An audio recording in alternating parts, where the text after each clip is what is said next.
Welcome to আর রান্নাঘর।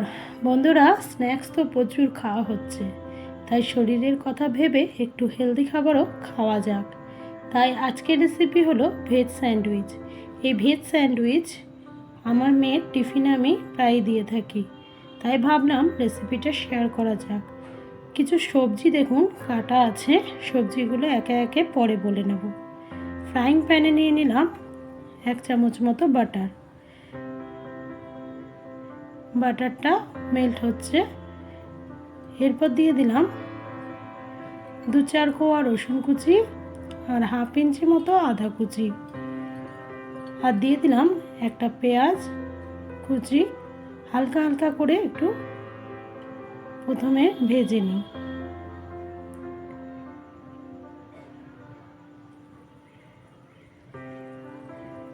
দেখুন একটু হালকা হালকা ভাজা হয়েছে।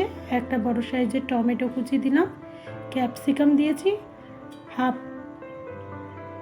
আর দিয়ে দিলাম একটা গাজর কুচি এবং বেশ খানিকটা বাঁধাকপি কুচি করে নিয়েছি সেগুলো, 2টো কাঁচা লঙ্কা কুচি। সমস্ত কিছু দিয়ে বাটারে একটু ভালো করে হালকা হালকা করে ভেজে নেব। খুব বেশি ভাজবো না, তাহলে কিন্তু সবজির যে টেস্ট সেটা চলে যাবে। আমার কিছু রেসিপি আছে যেমন চাউমিন, সেখানে আমি সবজি কিন্তু খুব বেশি ভাজি না, হালকা একটু ফ্রাই করে নিই।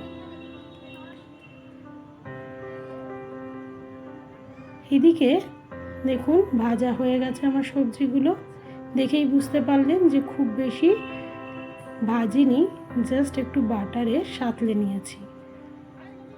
এবার আমি একটা পাত্রে ঢেলে নিলাম। এর মধ্যে এবার দিয়ে দিচ্ছি একটা বড় সাইজের শসা কেটে রেখেছিলাম, সেই শসাটা দিয়ে দিলাম। আর এই যে সাদা রঙের দেখতে পাচ্ছেন, এটাকে বলছে মিউনিস। এটা বাজারে অ্যাভেলেবেল, এটাকে সাদা শসা বলা হয়। যদি এটা যদি আপনারা ব্যবহার করতে চান তাহলে করতে পারেন, আর যদি না করেন তাহলে নর্মাল টমেটো সস তো সবার বাড়িতে থাকে, টমেটো সস ব্যবহার করলেও হবে। স্বাদ মতো লবণ আর 1/2 চামচের অল্প গোলমরিচ গুঁড়ো আমি দিয়ে দিলাম, দিয়ে একটু ভালো করে মিক্সড করে নিচ্ছি।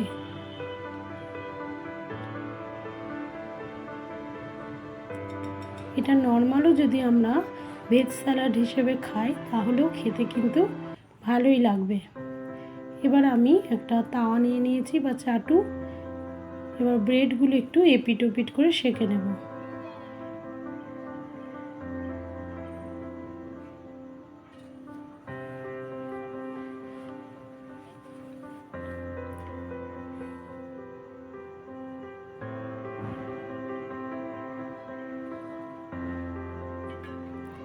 ব্রেডগুলো সেঁকে তুলে নিয়েছি।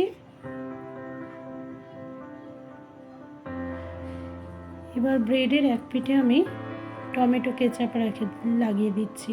এই টমেটো সসটা দেখছেন, এটা আমার বাড়িতে করা সস। আপনারা এইরকমভাবে টমেটো সস যদি করতে চান আমার ভিডিও ফলো করবেন, দেখবেন আমি শেয়ার করেছি আপনাদের সাথে টমেটো সসের রেসিপি।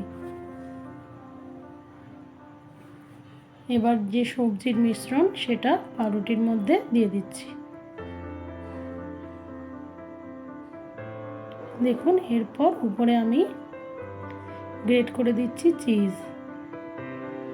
যদি আপনাদের বাড়িতে চিজ না থাকে আপনারা পনিরও গ্রেট করে দিতে পারেন, আর যদি না দেন স্বাদের খুব বেশি হেরফের হবে না, না দিলেও হবে।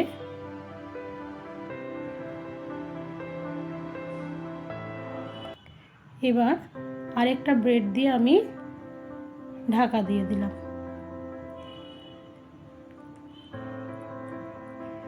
এবার আবার চলে এসেছি তাওয়াতে, ফিরে এসেছি। সেখানে আমি কিছুটা আবার বাটার নিয়ে নিচ্ছি। এবার সমস্ত ব্রেডগুলো আমি বাটারে একটু হালকা করে সেঁকে নেব।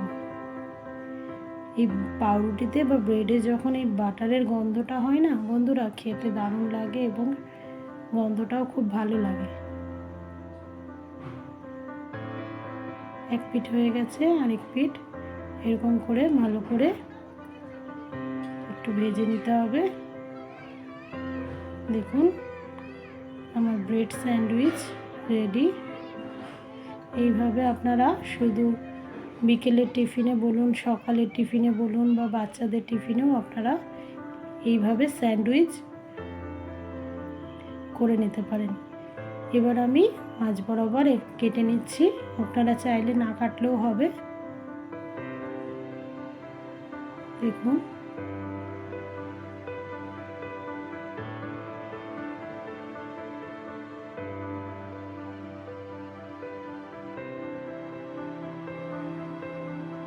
কি সুন্দর হয়েছে। এবার শুধু খেয়ে নেওয়ার পালা। থ্যাংক ইউ, ভালো থাকবেন, সুস্থ